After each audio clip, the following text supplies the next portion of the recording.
மிகவும் நன்றாக பாடினார்கள். நம் தமிழர்களுக்கே உரியதான நாட்டுப்புற கலைகளுள் ஒன்றான கும்மி பாடலை பாடி ஆடி நம்மை மகிழ்விக்க வருகின்றனர் 4ஆம் மற்றும் 5ஆம் வகுப்பு மாணவர்கள்.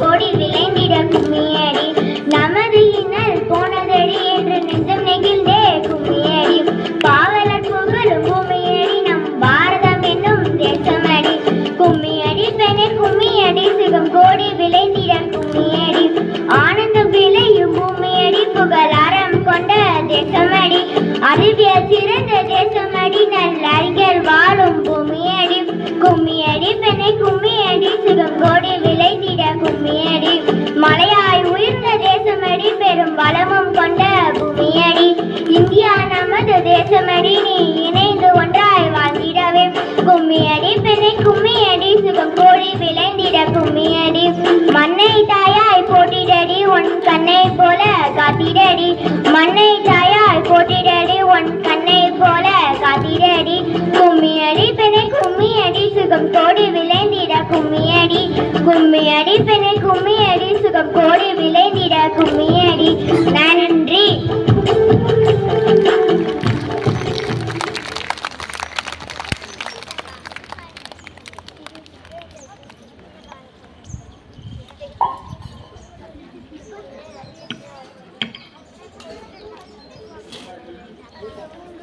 விடுகதை 3ஆம் வகுப்பு மாணவர்கள் பாட வருகின்றனர்.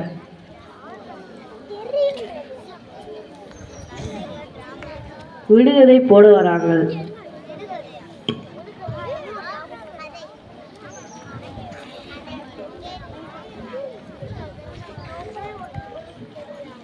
கை இல்லாமல் நீந்துவான் கால் இல்லாமல் ஓடுவான் அவன் யார்?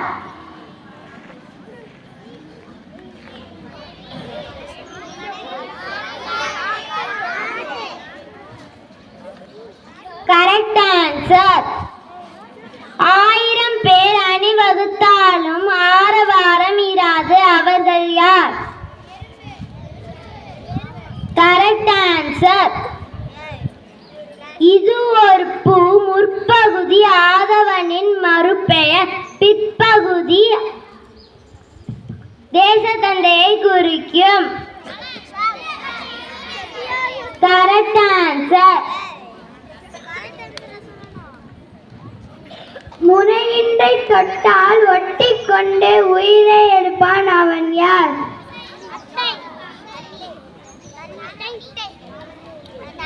ஆன்சர் மின்சாரம். மரத்துக்கு மரம் தாவுவான் குரங்கல்ல பட்டை போட்டிருப்பான் சாமி அல்ல அவன் யார்? கரெக்ட் ஆன்சர் அணில். பூ பூக்கும் காய் காய்க்கும் ஆனால் பழம் பழுக்காது அது என்ன? கரெக்ட் ஆன்சர் தேங்காய். நன்றி. உடம்பெல்லாம் தங்க நிறம் தலையில் பச்சை ஈரம் அது என்ன?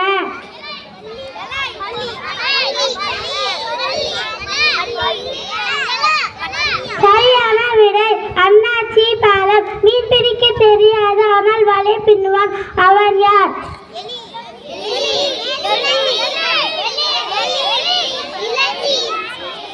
சரியான விடை சிலந்தி. அறிவின் மறுபெயர் இழிவின் வருவது அது என்ன?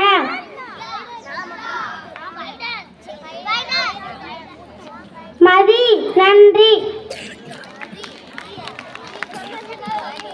பூவோடு பிறந்து நாவோடு கலந்து விருந்தாவான் மருந்தாவான் அவன் யார்? தேவி.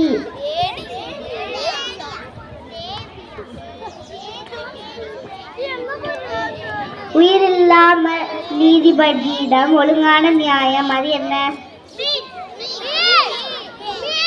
விடை தராசு. தலைக்குள் கண் வைத்திருப்பான் இவன் மட்டும்தான் அவன் யார்?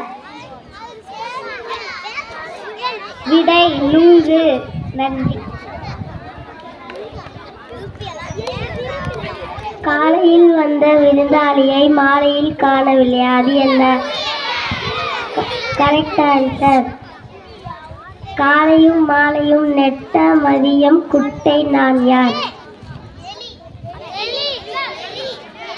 கரெக்டான ஆன்சர் நிழல். கடல் நீரில் வளர்ந்து மழை நீரில் மடிந்து என்ன? Correct answer. ஓயாமல் இதையும் இறந்திராமல்ல.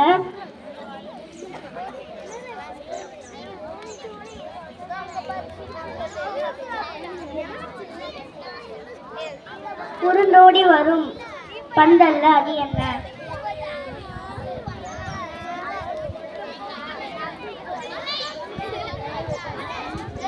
விடை கடல்.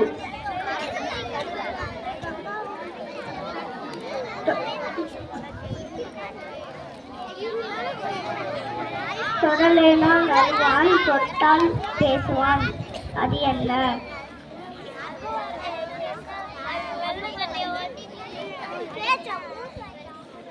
விடை தொலைபேசி. உயிரில்லாதவனுக்கு உடம்பெல்லாம் நரம்பு, அது என்ன?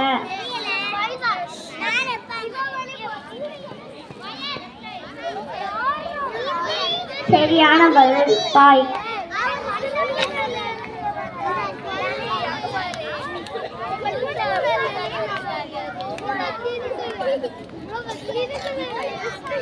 அழகா சொன்னாங்க. இப்போ 4வது வகுப்பு மாணவி ரதன்யா பனைமரத்தின் சிறப்புகளை பற்றி சொல்ல போறாங்க. நீங்களும் கேளுங்க.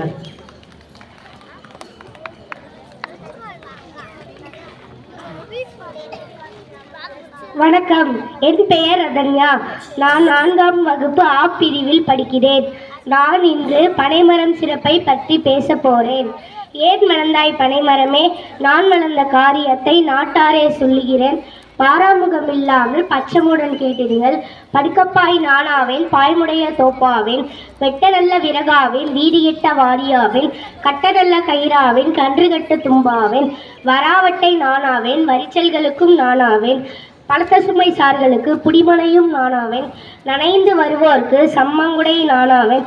பாலர் பெரியோர்க்கு பதனியின் மிக நான் தருவேன். சித்திரை கொடையில் சிறந்த நல்ல நுங்காவேன். காளையர்க்கும் கண்ணியர்க்கும் களைத்தீயிற்கும் விசிறியாவேன். ஓடுகின்ற பிள்ளைகளுக்கு ஓலை தடுக்காவேன். எழுதுகின்ற பிள்ளைகளுக்கு எழுத்தாணி கூடாவேன். வரிச்சுவடி என்னாலே வரிக்கப்பாடம் என்னாலே. என் சுவடி என்னாலே புலி மாற்றம் என்னாலே. வர்த்தகரும் செட்டியரும் வழி அறிவது என்னாலே. கணக்கர்களும் முதலிகளும் கணக்கறிவது என்னாலே.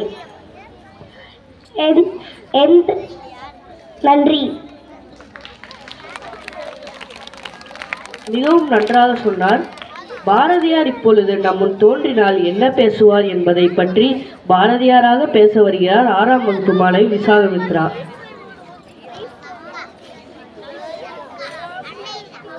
தமிழா, என் தோழர்களே, நான் தான் பாரதியார். நான் உங்களது எதிர்காலம் ஒளிமிக்கதாக இருக்க வேண்டும் என்பதனால் நிறைய பாடல்கள், புத்தகங்கள், கவிதைகளை எழுதியுள்ளேன். அவையில் சில குயில் பாட்டு, கண்ணன் பாட்டு, பாஞ்சாலி சபதமாகும். ஆனால் இன்று உங்களை பார்த்தால் என்னை சற்றே சிந்திக்க வைக்கிறது. நான் சொன்னது நினைவிருக்கிறதா? படிக்க பிறந்தோமே, உயர் சிந்தனை புரிய பிறந்தோமே. ஆனால் இன்று நீங்கள் கைபேசிக்கு அடிமையாகி வருகிறீர்கள். அதிலிருந்து வெளியே வாருங்கள், எழுந்து நில்லுங்கள், விளையாட்டு அரங்குக்குள் சென்று ஓடுங்கள், புத்தகங்களை புரட்டுங்கள், அறிவை நேசியுங்கள். நாம் தமிழர்கள், நமக்கு பயமில்லை. நன்றி. பாரதியாரே நேரில் வந்த உணர்வை தந்த மாணவிக்கு நன்றி. திருவள்ளுவர் இப்பொழுது நம் முன் தோன்றினால் என்ன பேசுவார் என்பதை பற்றி திருவள்ளுவராக பேச வருகிறார் 6ஆம் வகுப்பு மாணவன் லிங்கேஷ். அவையோர் அனைவருக்கும் வணக்கம். என்னை பார்த்தாலே தெரியும், அதுவும் என் கையில் உள்ள ஓலைச்சுவடியை பார்த்தாலே தெரியும் நான் தான் திருவள்ளுவர் என்று. நான் இயற்றிய நூல்தான் திருக்குறள். இந்நூல் உலக மதுமறை என்று அழைக்கப்படுகிறது. இந்நூலில் நான் கூறாத அறிவுரை இல்லை. இந்நூலை கற்றவர்கள் வாழ்வில் உயர்ந்த நிலையை அடைந்திருக்கிறார்கள். இதில் எல்லளவு கூட ஐயம் இல்லை. 2 அடியில் உலகை அளந்தேன் அன்று, ஆனால் அலைபேசி என்ற 4 எழுத்து உலகை அளந்து கொண்டிருக்கிறது. இந்நிலையை மாற்ற நான் இயற்றிய திருக்குறளை படியுங்கள், வாழ்வில் முன்னேறுங்கள், உயர்ந்த வாழ்வை பெற எனது வாழ்த்துக்கள். நன்றி. திருவள்ளுவரே நேரில் வந்த உணர்வை தந்த மாணவனுக்கு நன்றி. இப்போது மாததர்சன் என்பவர் 5ஆம் வகுப்பிலிருந்து பாடல் பாட வருகின்றார்.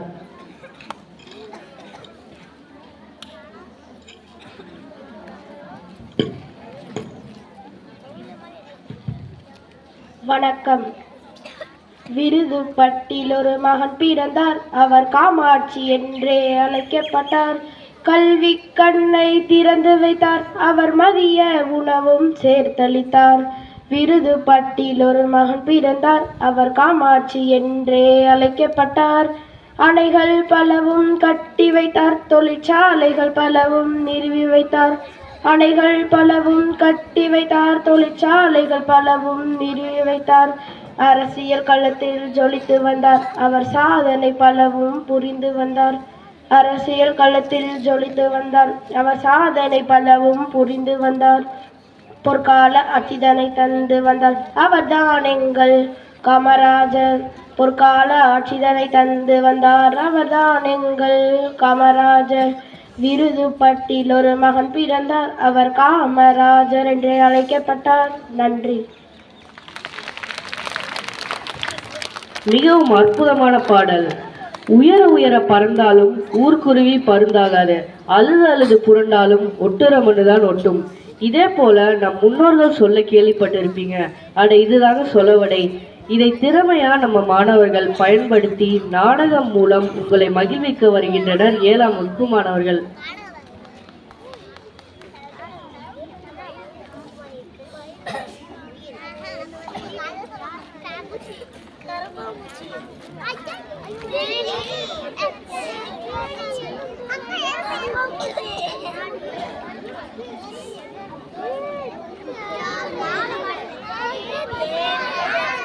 பெரியோர்களே, தாய்மார்களே, குழந்தைகளே, நாம இன்னைக்கு ஆளுக்கு ஒரு வேலை என்னும் கதையை பார்க்க போறோம். கதை மாந்தர்கள்: அப்பாவாக பூங்கர், அம்மாவாக சஞ்சனா, பையனாக கார்த்திக் பிரபு, எறும்பாக நித்தீஷ் மற்றும் கிருஷ்ணாஸ்வர், தேனியாக ஆர்டிஸ்ட், மாடாக ராஜா, ஆமையாக தசரத் சங்கர், முயலாக சுபத்ரா.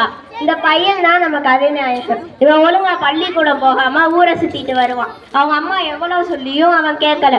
ஒரு நாள் அப்பா பையனை கூப்பிடுறாங்க. அணை உடைஞ்சு போன வெள்ளம் அழுதாலும் வராது. இப்ப நீ படிக்கலைனா வாழ்க்கையில் முன்னேற முடியாது. ஒழுங்காய் பள்ளிக்கூடம் சென்று படிக்கிற வேலையை பார். போப்பா, படிக்கிறதெல்லாம் எனக்கு பிடிக்காது. விளைச்சலுக்கு வெள்ளாட்டுக்கு சென்ம பயங்கிற மாதிரி இந்த பையன்கிட்ட போராடி தான் படிக்க வைக்கணும்.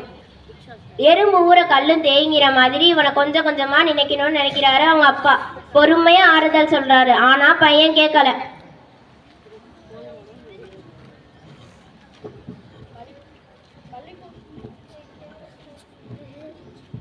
பள்ளிக்கூடம் போற வேலையெல்லாம் எனக்கு ஒத்து வராது. டேய், அப்பாவுக்கு கோபம் வருது. அப்பா சத்தம் போறாரு. சத்தம் கேட்டு அம்மா வெளியே வராங்க. உழைக்கிற மாடுதான் ஊருக்குள்ள வேலை போகும். நீ படிக்கலைன்னா ஊர்ல யாரும் உன்னை மதிக்க மாட்டாங்க. அதனால நீ பள்ளிக்கூடம் போய் நல்லா படிச்சுக்க. அடைமலை விட்டாலும் செடிமலை விடாதுங்கிற மாதிரி அப்பா விட்டாலும் அம்மா விட மாட்டாங்க போல நினைச்ச பையன் பள்ளிக்கூடத்துக்கு போறான். நினைச்சதான் கழுதை எடுத்ததா ஓட்டம்ங்கிற மாதிரி பள்ளிக்கூடத்தை விட்டு ஓட்டம் பிடிக்கிறான். விளையாட யாராவது கிடைப்பாங்களான்னு பாக்குறான். அங்கேயே எறும்பு ஒண்ணு போய்கிட்டு இருக்கு.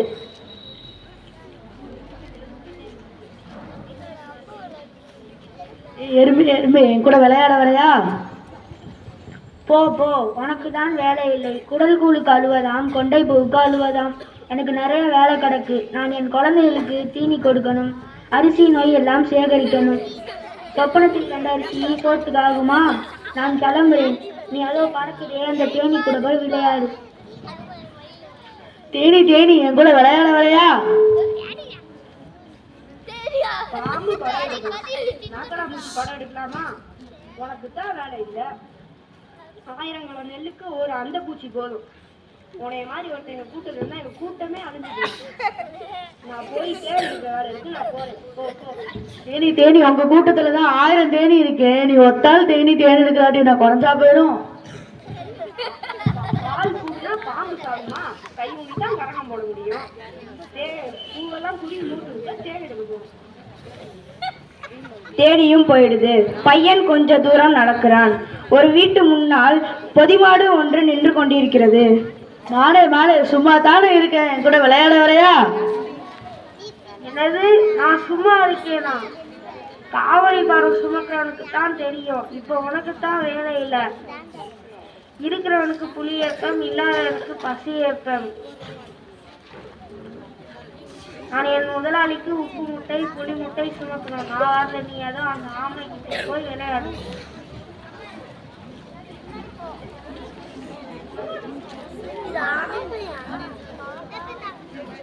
ஆமே ஆமே 4 வீட்டுல கல்யாணமா? நாய்க்கு அங்கேயும் இங்கேயும் ஓட்டமா இருக்கிற மாதிரி எதுக்கு அங்கிட்டு இங்கிட்டு ஓடிட்டு இருக்கேன்? என் கூட விளையாட வரையா? என்னை விட வேகமாக ஓடுற முயலோடு நான் போட்டி வைத்திருக்கேன். அவ்வப்பொழுது போக்குவதிலும் தவப்பொழுது நல்லதும் வாங்க. அதே மாதிரி நான் கொஞ்சம் கூட நேரத்தை வீணடிக்காம நான் நடந்தே ஆகணும். பாடி பாடி குத்துனாலும் பதறு அரிசி ஆகுமா? நீ என்னதான் முயற்சி பண்ணாலும் முயலை உன்னால முந்த முடியுமா? மதுரை அடிச்சா உதிர முடியும். நான் முயற்சி செஞ்சா எல்லாம் முடியும். நீ வேணும்னா அதோ அங்கே படுத்திருக்கிறப்போ முயலோடு போய் விளையாடு. முயலே முயலே. பையன் தூரத்தில் படுத்திருக்கிற முயல் கிட்ட போறான். முயலே முயலே குத்துக்களுக்கு என்ன குளிரா வெயிலாங்கிற மாதிரி எதுக்கு இப்படி படுத்திருக்க? என் கூட விளையாட வரையா?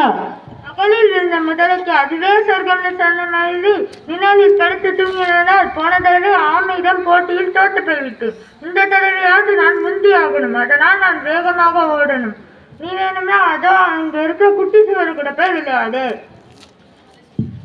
அந்த பையன் கார்த்திகை மாசம் பிறையை கண்ட மாதிரி விளையாட ஒரு ஆள் கிடைச்சிருச்சுன்னு நினைச்சு அந்த குட்டி சுவர் மேலே ஏறி குதிச்சு குதிச்சு விளையாடுறான். அது ரொம்ப பழைய சுவர், மலையில வேற ஊறி போயிருக்கு. அவன் ஏறி குதிச்சதும் பொல பொலன்னு இடிஞ்சு விழுந்து அதுல இருந்த எறும்பு பூச்சி எல்லாம் வெளியே வருது.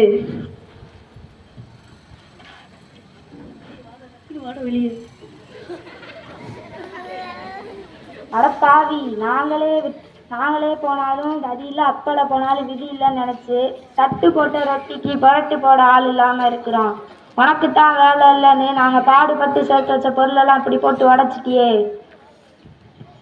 எறும்பு பூச்சி எல்லாம் கோபத்தோட அவன் கையில் காலில் ஏறி நறுக்கு நறுக்குன்னு கடிக்குது. அள்ளுறவன் பக்கத்தில் இருந்தாலும் கிள்ளுறவன் பக்கத்தில் இருக்கக்கூடாதுன்னு அந்த பையன் வலி தாங்க முடியாமல் கத்திக்கிட்டு ஓடுறான். அமாவாசை இருட்டில் பெருச்சாளிக்கு போன இடமெல்லாம் வழிதான் என்கிற மாதிரி காட்டிலையும் மேட்டிலையும் ஏறி விழுந்து வீட்டுக்கு ஓடி வந்து சேர்றான். அம்மா அம்மா, ஊர் உலகத்துல எல்லாரும் வேலை பார்க்குறாங்க. ஏன் ஈ எறும்பு கூட தான் அதோட சும்மா இல்லாம வேலை பார்க்குறேன். எனக்கு இப்போதாம்மா புத்தி வருது. நானும் இனிமேல் சரியா பள்ளிக்கூடம் போய் நல்லா படிக்கிறேம்மா. அதுக்கு பிறகு அந்த பையன் நல்லா படிக்க தொடங்குறான். ஆளுக்கு ஒரு வேலைன்னு எல்லாருக்கும் புரிய வைக்கிறான். இது வரைக்கும் பொறுமையா கதையை கேட்ட உங்கள் எல்லோருக்கும் நன்றி நன்றி நன்றி.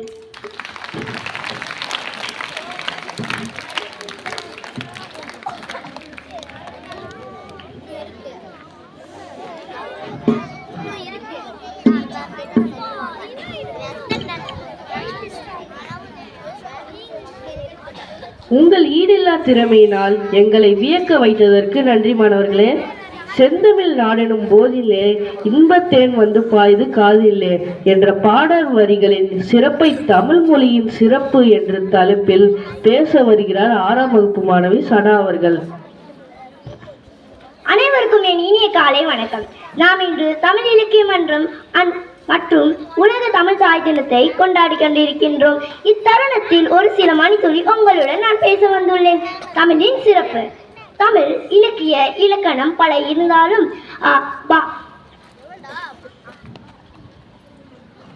உலகமே போற்றுகின்ற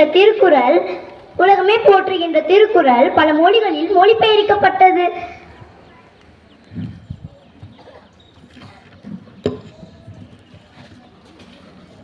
சொல்லில் உயர்வு தமிழ் சொல்லி அதை தொழுது படிச்சிரடி பாப்பா என்று பாரதியார் கூறுகிறார்.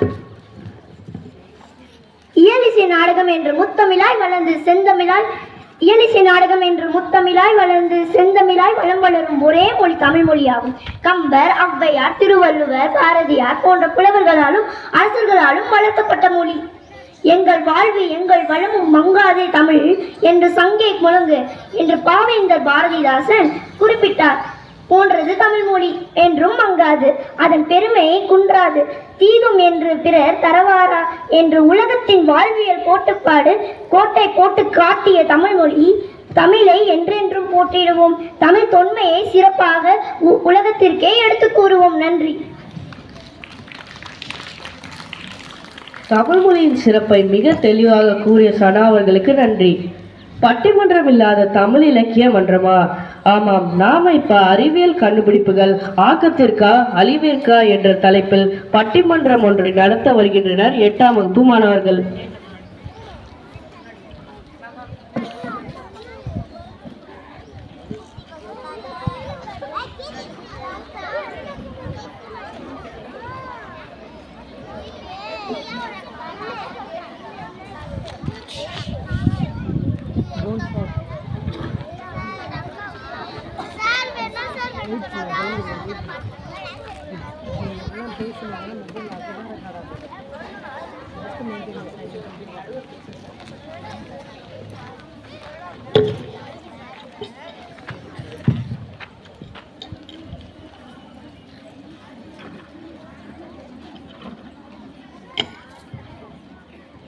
அவையோர் அனைவருக்கும் வணக்கம்.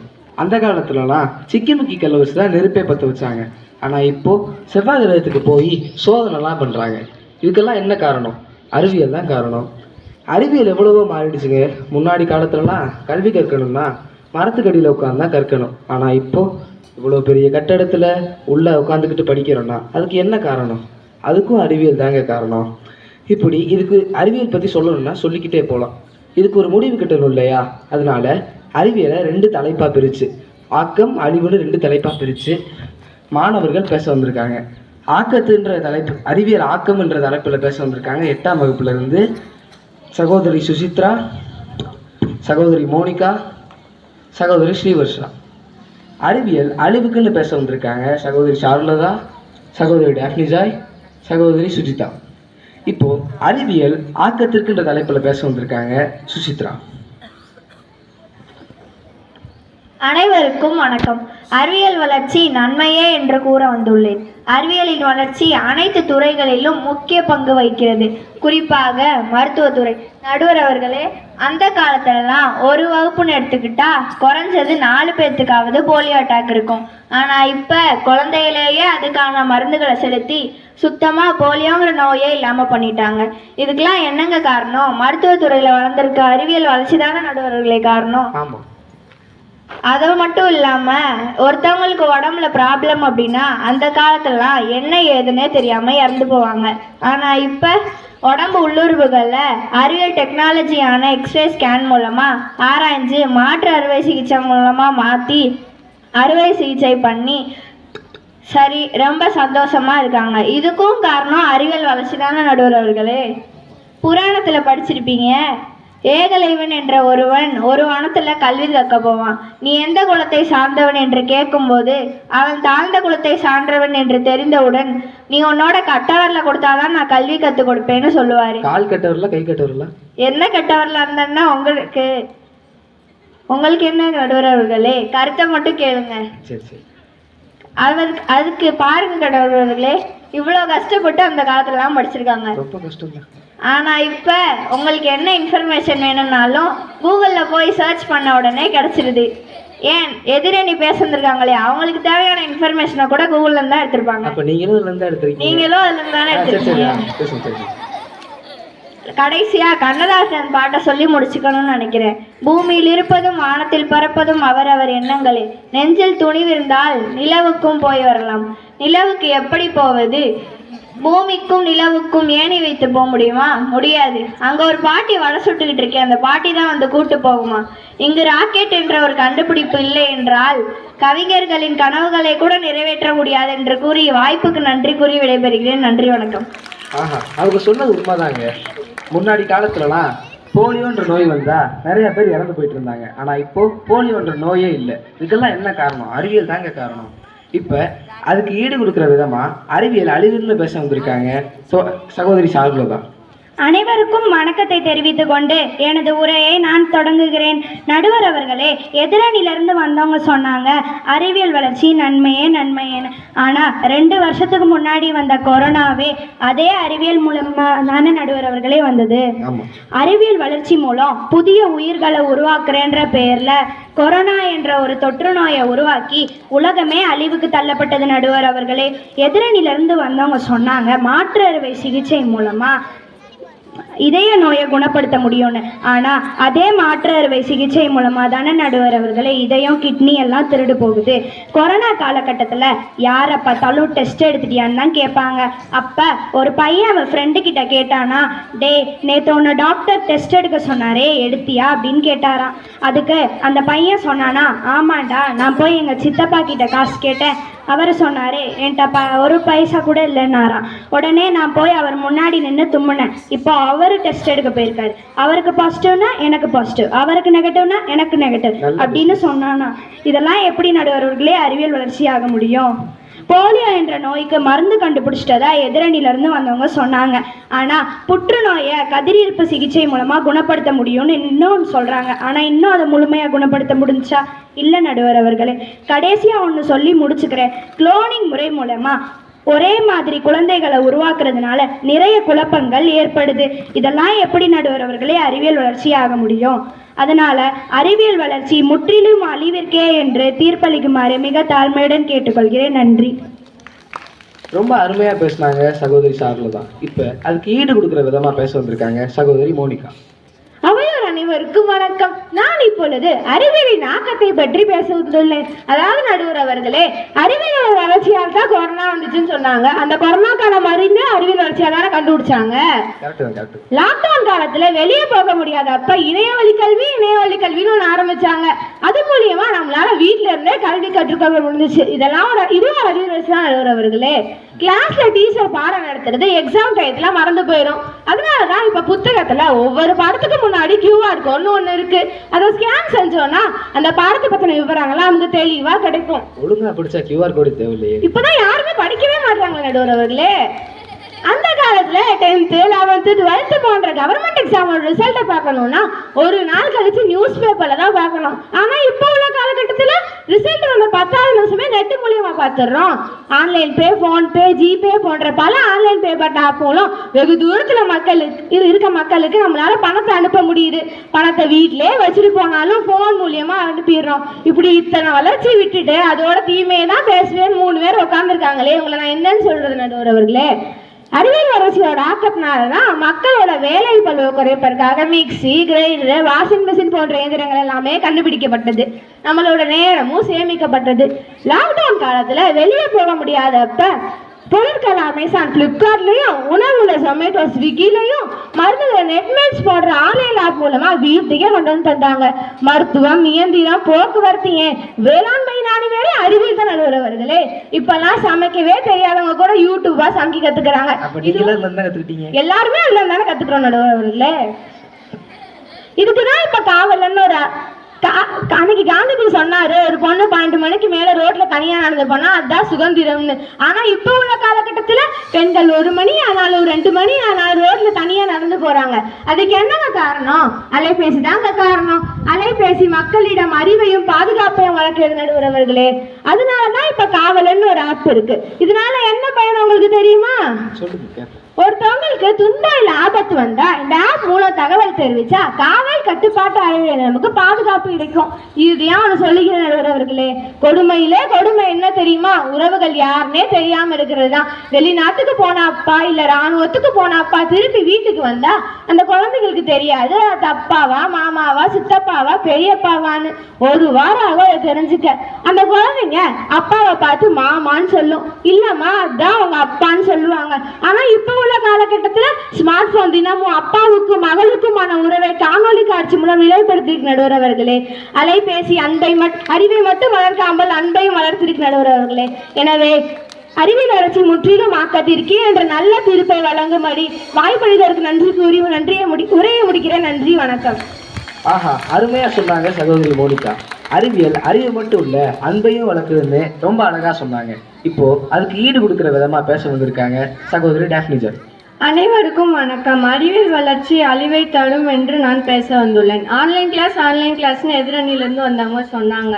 ஆனால் அந்த ஆன்லைன் கிளாஸில் மொபைலை வாங்கி வீடியோ கேம்ஸ் விளையாடிட்டு இருக்காங்க நடுவர் அவர்களே. இதெல்லாம் அறிவியல் வளர்ச்சியா?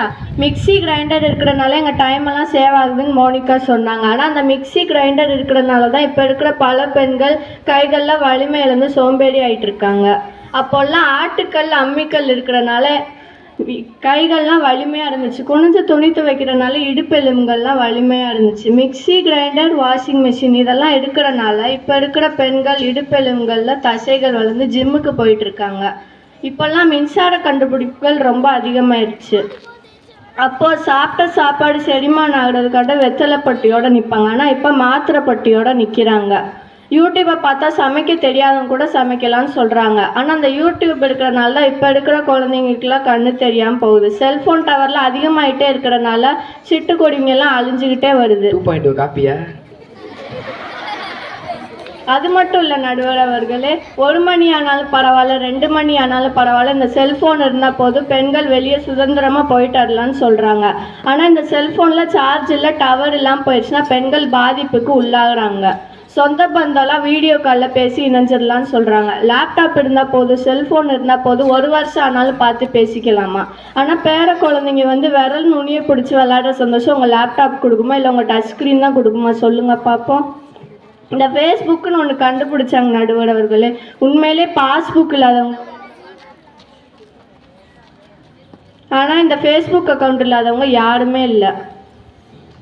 ஃபஸ்ட்டெல்லாம் 10 பேர் இருந்த குடும்பம் மாறி இப்போ 3 பேர் தான் இருக்காங்க. ஒரு ஹாலில் 3 பேர் 3 ஃபோனில் பேசிகிட்டு இருக்காங்க. கேட்டால் நாங்கள்லாம் ஹைடெக் ஃபேமிலி அப்படின்னு சொல்கிறாங்க. கடைசியாக ஒன்று சொல்லிக்கிறேன். அன்றைக்கி பாரதியார் சொன்னார், காலை எழுந்தவுடன் படிப்பு, கனிவு கொடுக்கும் நல்ல பாட்டு, மாலை முழுவதும் விளையாட்டு. ஆனால் அந்த காலம் மாறி இப்போது காலை எழுந்தவுடன் ஃபேஸ்புக், கனிவு கொடுக்கும் வாட்ஸ்அப், மாலை முழுவதும் ட்விட்டர் அப்படின்னு மாறிடுச்சு. அதனால் அறிவியல் வளர்ச்சி அழிவை மட்டும் தரும் என்று தீர்ப்பு வழங்குமாறு கேட்டுக்கொள்கிறேன். நன்றி. அருமையாக சொன்னாங்க சகோதரி டாஃப்னிஜர். இப்போ அறிவியல் வளர்ச்சியை பற்றி பேச வந்திருக்காங்க சகோதரி ஸ்ரீவர்ஷா. அனைவருக்கும் என் இனிய வணக்கத்தை தெரிவித்துக் கொண்டு எனது உரையை தொடங்குகிறேன். நடுவர் அவர்களே, நான் இப்போ எதை பற்றி பேச வந்திருக்கேன் தெரியுமா? அதுவே தெரியாம தான் பேச வந்திருக்கீங்களா? இருங்க நடுவரே, நான் முதல்ல சொல்லிக்கிறேன். அறிவியல் வளர்ச்சி முற்றிலும் ஆக்கப்பூர்வமானது என்பதை பற்றி தான் நடுவர் அவர்களே. எனக்கு முன்னாடி பேசிய டாஃப்னி ஜாய் சொன்னாங்க, அந்த காலத்து பெண்ணெல்லாம் ஆட்டுக்கல் அம்மிக்கல்லுன்னு வேலை பார்த்து தசை எலும்பு எல்லாம் நல்லா இருந்துச்சுன்னு சொன்னாங்க. ஆனால் இந்த காலத்து பெண்ணெல்லாம் ஜிம்முக்கு போகிறாங்களாம். ஏன் நாங்கள் ஜிம்முக்கு போகிறது உங்களுக்கு பிடிக்கலையா எதிரணி டாஃப்னி ஜாய் அவர்களே? பிடிக்கலன்னு தான் சொல்கிறாங்க. அது மட்டும் இல்லை நடுவர் அவர்களே, இன்றைய காலகட்டத்தில் முக்கியமானது எதுன்னு பார்த்தோம்னா நெகிழி தான். பிளாஸ்டிக் இல்லாத உலகம் எங்கேயாவது பார்க்க முடியுமா? எதிரணி வீட்டில் கூட பிளாஸ்டிக் வச்சுருப்பாங்க. இதெல்லாம் விடுங்க, நம்ம நடுவர் வீட்டில் கூட பிளாஸ்டிக் இருக்கும். என்ன வந்து பார்த்த மாதிரி சொல்கிறீங்க? பிளாஸ்டிக் இந்தியா 3வது இடத்துல இருக்குது. பிளாஸ்டிக் உற்பத்தியில் இந்தியா 3வது இடத்துல இருக்குது நடுவர்களே. அது உங்களுக்கு தெரியுமா? தெரியாது. தெரிஞ்சுக்கோங்க நடுவர் அவர்களே. ஓகே.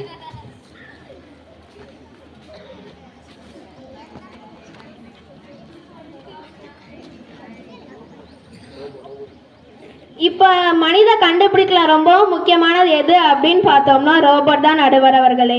நம்ம செய்ய வேண்டிய வேலையை அதுவே செஞ்சு முடிச்சிடும். அது சார்ஜ் பண்ணுமே. அதுக்கு தான் இப்போ மின்சாரம்னு ஒன்று கண்டுபிடிச்சிருக்காங்கல்ல நடுவர் அவர்களே. தாமஸ் ஆல்வா எடிசன் ஒரு அறிவியல் அறிஞர் மின்விளக்குன்னு ஒன்று கண்டுபிடிச்சிருக்காங்க. இது நம்ம எல்லாத்துக்குமே தெரியும். அந்த காலத்துலலாம் பெண்கள் எல்லாருமே கஷ்டப்பட்டு படித்தாங்க. ஆனால் இந்த காலத்தில் அப்படியா? தேவைப்பட்ட லைட்டை போட்டுக்கிறாங்க, தேவைப்பட்ட ஃபேனை போட்டுக்கிறாங்க. இதுக்கு என்ன காரணம் நடுவர் அவர்களே? அறிவியல் தான். அறிவியல் வளர்ச்சி தான் காரணம். மருத்துவ துறையில் ரொம்ப முக்கியமான எது அப்படின்னு பார்த்தோம்னா எக்ஸ்ரே தாங்க. அந்த காலத்துலலாம் எதுக்கு இறந்து போவாங்கன்னே தெரியாது. ஆனால் இந்த காலத்தில் அப்படியா? எக்ஸ்ரே மூலமாக உள்ள எலும்புக்குள்ளே நடக்கிற பிரச்சனைலாம் பார்த்துக்கலாம். இதுக்கு என்ன காரணம் நடுவர் அவர்களே? என்னம்மா நீ சும்மா சும்மா நடுவர் இருக்க? நீங்கள் நடுவராக இருக்கீங்களா நடுவர் அவர்களே, அதனால தான். நடுவர் சரி பேசுங்க. இத்தனை விஷயம் இருக்கு அறிவியல் வளர்ச்சியில். இதெல்லாம் விட்டுட்டு நான் அறிவியல் வளர்ச்சியோட தீமையில தான் பேசுவேன்னு ஒரு 3 பேர் வந்து உட்காந்துருக்காங்க. இவங்கெல்லாம் நான் என்ன சொல்ல நடுவர் அவர்களே?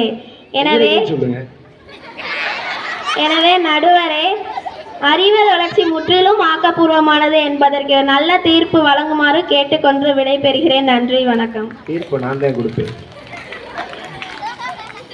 இப்போ அறிவியல் வளர்ச்சியோட அழிவை பத்தி பேச வந்திருக்காங்க சகோதரி சுஜிதா. அவையோர் அனைவருக்கும் என் வணக்கத்தை தெரிவித்துக் கொண்டு அறிவியல் வளர்ச்சி முற்றிலும் அழிவை அதை பற்றி பேச வந்துள்ளேன்.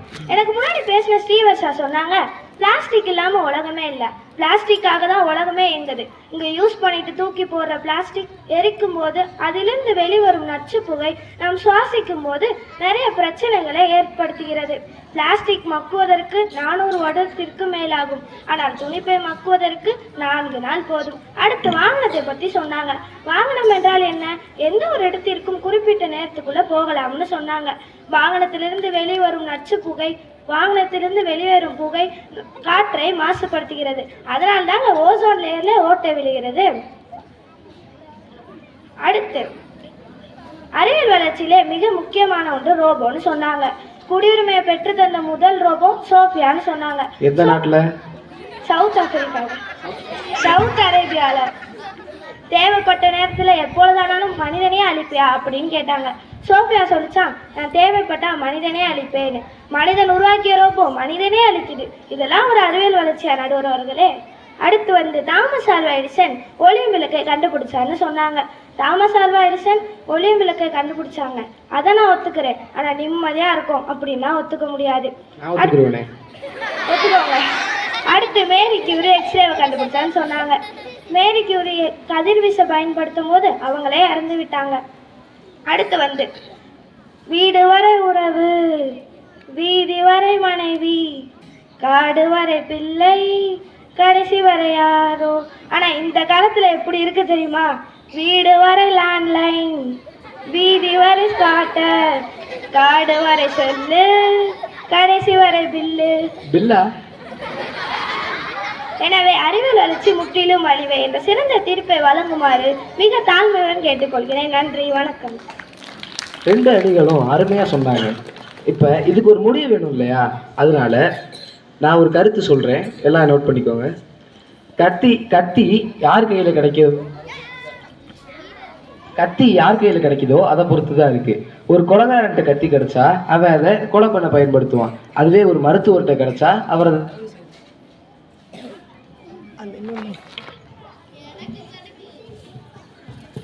அவர் அறுவை சிகிச்சை பண்ண யூஸ் பண்ணுவார்.